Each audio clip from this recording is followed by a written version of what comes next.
Lee Wulff, your angling reporter, about to bring you the photographic story of what the seaplane meant in reaching the wild, untouched fishing that's so rapidly vanishing from this first flying lesson on the 2nd of May in this year of 1947. He climbed into the instructor's seat while I held down the student's place in the rear of this two-place ship. One float alone will support the airplane when fully loaded, and watertight compartments increase their safety. Under Lavery's careful guidance, I learned to put the plane on the step and head into the wind at full throttle until we gained flying speed and the plane would lift into the air. Then I learned to handle the plane in flight, using the three controls, rudder, stick, and throttle, to take the plane where I wished it to go.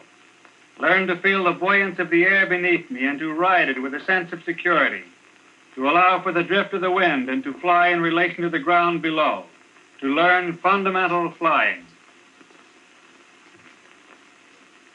And I learned to cut the power at the right spot and glide gently back to the water for smooth, safe landings.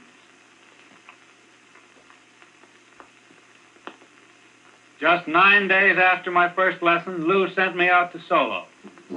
There was no one to take over the controls if I got myself into a tough spot, and the front seat seemed mighty empty. Without Lou's weight, the air at takeoff.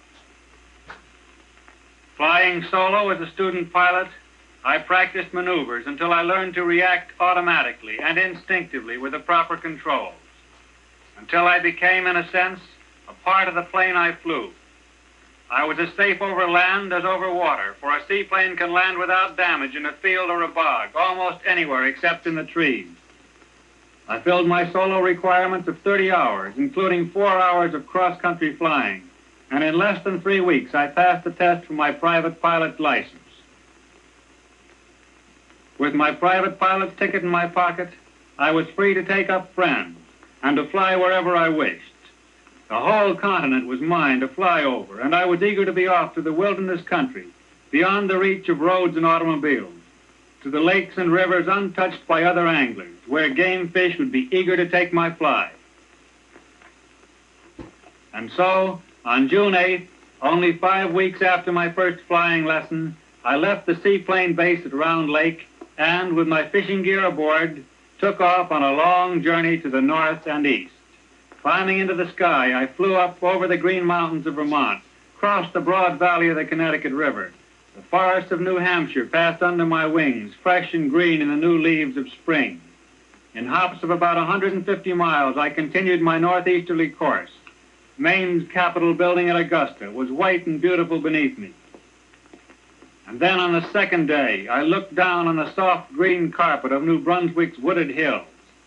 And through that long June day, I flew over the low-flung land of Nova Scotia, with its many bays and its island-studded shoreline. My course took me on up to the province's northeastern tip, where the land ends, and 100 miles of ocean lay between me and the island of Newfoundland. And then on, out over the lonely sea, where a solitary steamer plodded slowly on its course. Across the water to the rugged Newfoundland mountains, still wearing patches of snow into the warming days of June. Melting snows that filled the lakes and streams, sending the spring floods down to the sea to invite the silvery hordes of salmon and trout to come inland again on their annual spawning migrations. I finally came to rest at the little village of Lomond at the head of a long finger of salt water that twists its way deep into the mountains. It was there that I made my base and moored my plane in a protected cove. Lomond boasted a comfortable lodge and was the jumping-off place for the wild country on Newfoundland's long peninsula stretching northward. Here at Lomond, I had arranged for a gas supply and did the simple servicing required to keep my plane fit for flying. Northward across Kill Devil Mountain I flew, and across the high plateau that stretched away for miles behind it, crossing the shining lakes of the high country, their green shores jeweled with snow. Northward beyond the rails and roads I flew for 90 miles to reach the lakes and the flow of the upper river of ponds, an almost unfished river where the salmon run was just entering. I circled the lake to make sure that there were no snags or rocks where I planned to bring the plane in for a landing. Then I let the floats touch the blue waves and rowed them toward the cove where the inlet flowed in.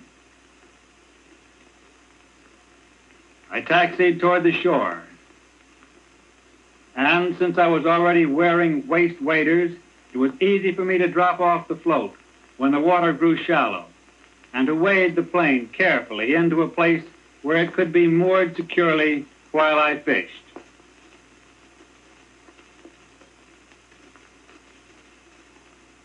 Out of the rod case comes a delicate, bakelite impregnated, split bamboo fly rod of less than 2½ ounces, a rod that would be considered light for small trout, and one that is exceptionally light for these wild Atlantic salmon. On goes my fishing vest with its supply of spare flies and other necessary equipment, keeping everything above the waterline, even though I go to the top of my waders. And the Lee Wulff dry fly is tied securely to the end of the 12-foot leader that will break at a strain of about 2 pounds, a fly that floats on the surface.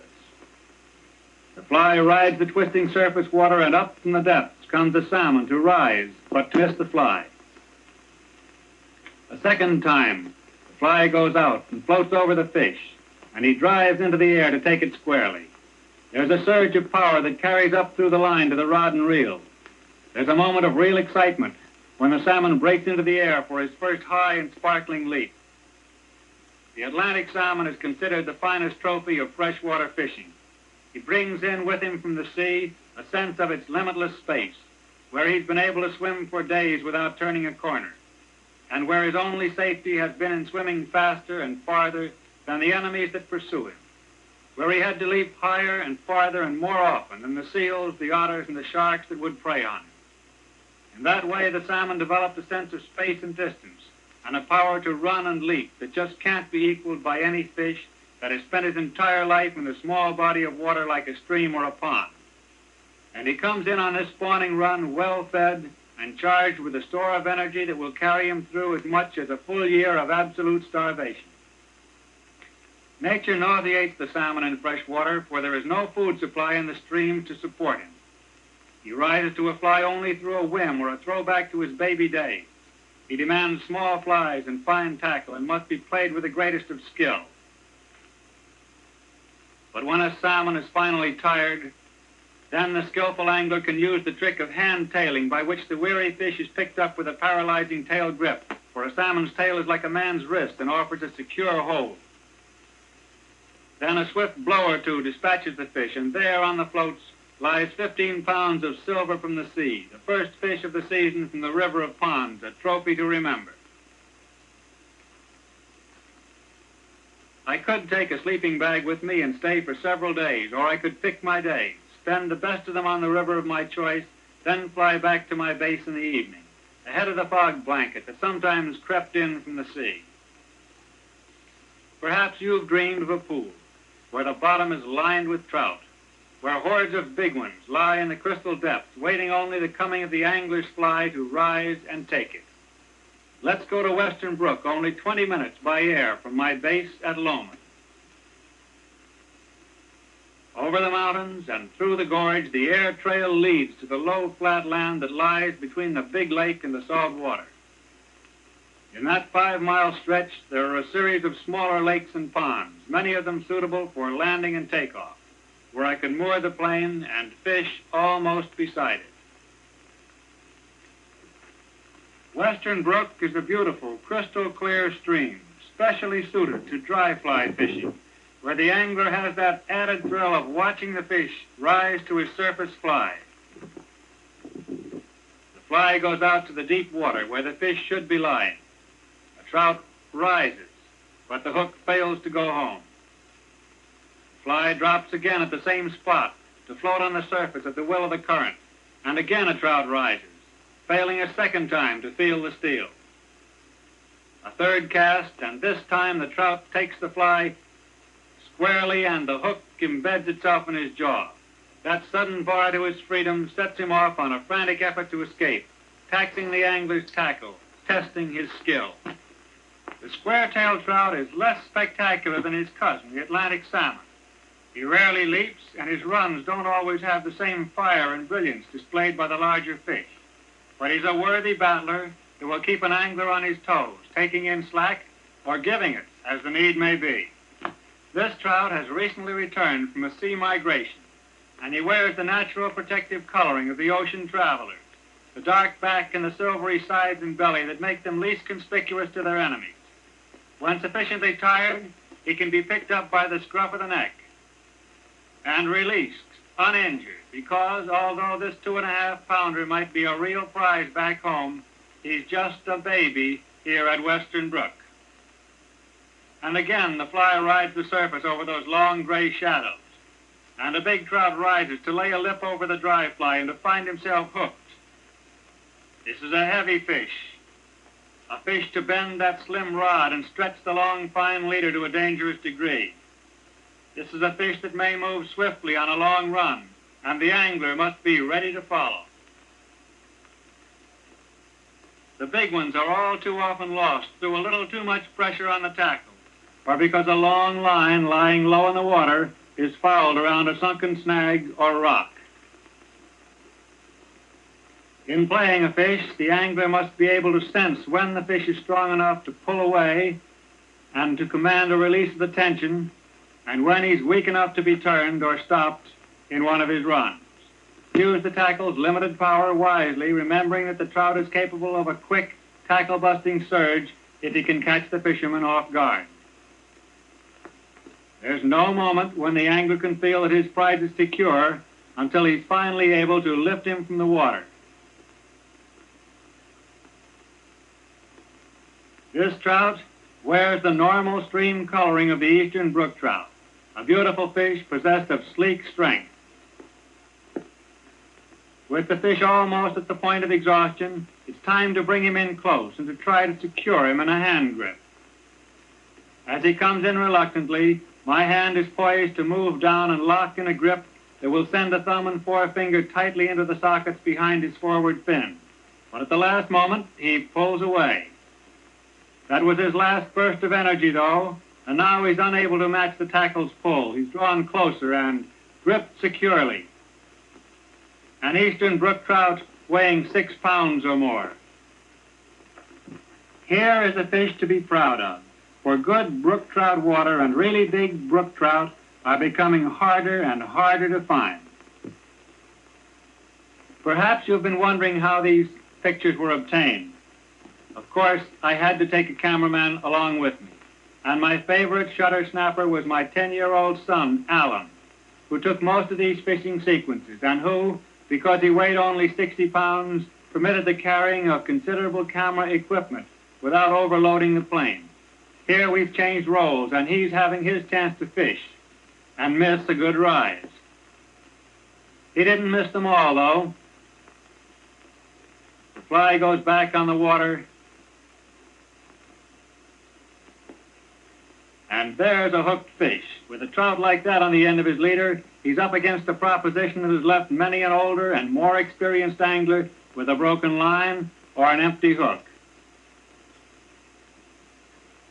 This was something of a storybook tale come true for him, this country with his old man, to catch a fish bigger than anything he'd ever dreamed about before. Even though it was hard work handling the movie cameras, it was all thrilling for him from beginning to end. Like most young Americans, he knew an aileron from a flap and understood the basic theory of flying. Sometimes I let him take over and steer the plane on our flights, and maybe you think that doesn't make a boy's face light up with pleasure and excitement. There'll always be airplanes to fly, and next year he'll learn to take off and to land, too.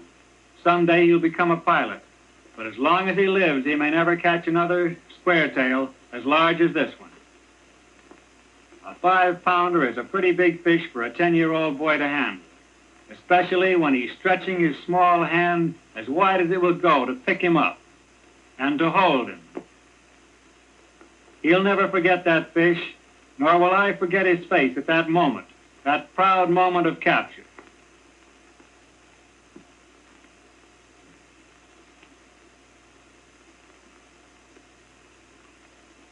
In flying over Western Brook, we could see the salmon lying in the clear pools below. we could land and fish a pool knowing exactly where to cast our flies. But there was one particular pool that seemed the biggest salmon. The water at that pool was too shallow and too short for a takeoff run. But the problem was solved by strapping to floats 2 canvas bags containing a sectional canoe that could be put together at the nearest safe landing spot a mile upstream from the pool and used for easy travel down the river to the spot where those big salmon were lying. Each of the 2 bags weighed about 30 pounds, and by carrying one on each float, the load was balanced for flying. After landing, the bags were taken ashore and opened.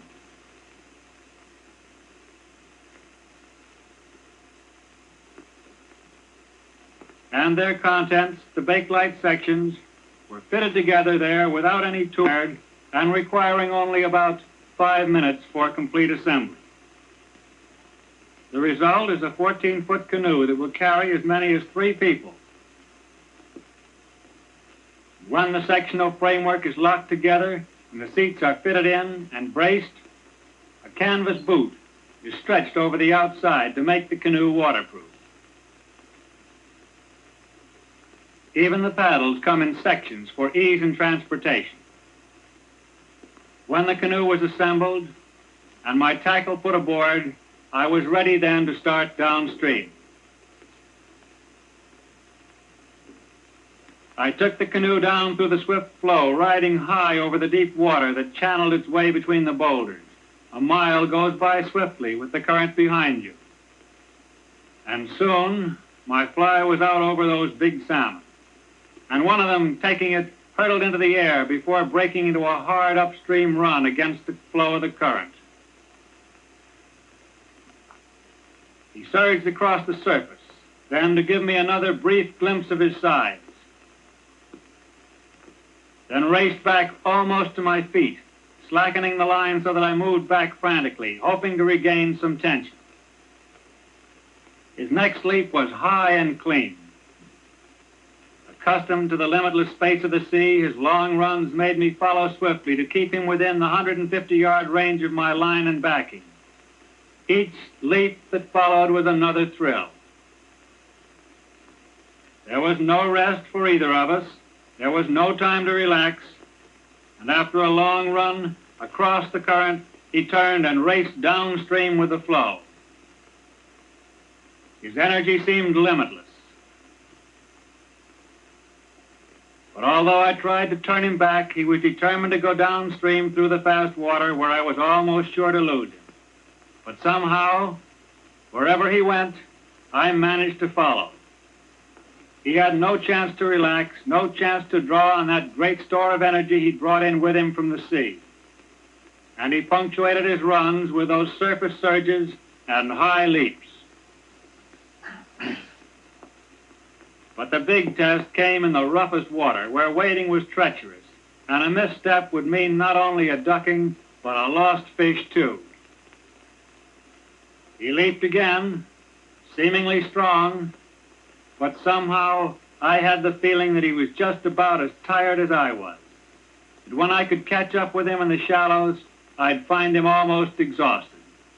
He was slowing down, and I moved toward him over the slippery rocks with the current helping me in order to close in. As the line shortened, I could sense his weariness, could see the occasional flash of his silver side in the sunlight. He was weakening fast. My hands tensed for the grip, and my fingers closed securely on the great tail. Then I picked him up, feeling his weight, and I half carried, half dragged him back upstream to the canoe.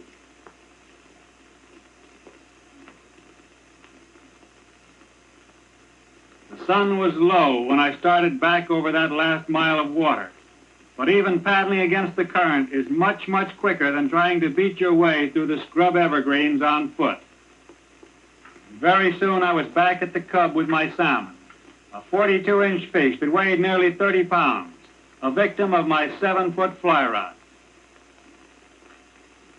Airborne again, I watched the sheer rock walls of Western Gorge cast their shadows beneath me, I know now that flying and fishing go together and that the skyway is the best way to the finest in sport.